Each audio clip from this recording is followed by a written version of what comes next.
সবার অনেক ধরনের শখ থাকে। আর তেমনি আমার কাছে কেক বানানোটা কিন্তু খুবই শখের একটা কাজ। আমি খুব শখ করে কেক বানানোটা শেখার চেষ্টা করেছি।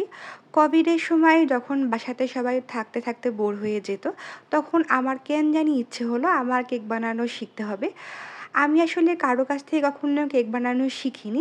আমি প্রচুর পরিমাণে ভিডিও ঘাটাঘাটি করতাম। YouTube এ যত রকমের বেকিংয়ের ভিডিও ছিল আমি সবকিছু রোজ, রোজ দেখতাম।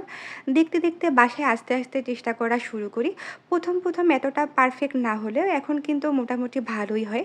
আর যেহেতু আমার ওভেন নেই, কেক বানানোটা আমার কাছে একটু কষ্টেরই ছিল। যেহেতু আমি চুলাতে বানাই, কিন্তু আমার কাছে মনে হয় চুলার কেক একদম পারফেক্ট হয়। এই তো আজকে একটা বাসার জন্য কেক বানিয়েছি এবং বাসার বাচ্চাদের নামটাও খুব সুন্দর করে লিখে দিলাম। আমি বাসায় কেক বানালে খুব কম কালার ইউজ করার চেষ্টা করি, যেহেতু বাচ্চারা খাবে। আর বেশি ডিজাইনও করি না। আসলে বাসায় বানালে তেমন কোনো ডিজাইন করতে ইচ্ছা করে না। প্রচুর আলসেমি লাগে। যাই হোক, আপনাদের যদি প্রপার কোনো কেকের রেসিপি লাগে অবশ্যই কমেন্ট করে জানাবেন। আমি কিন্তু প্রপার ওয়েতে একটা ভিডিও দেওয়ার চেষ্টা করব। ওকে, আল্লাহ হাফেজ।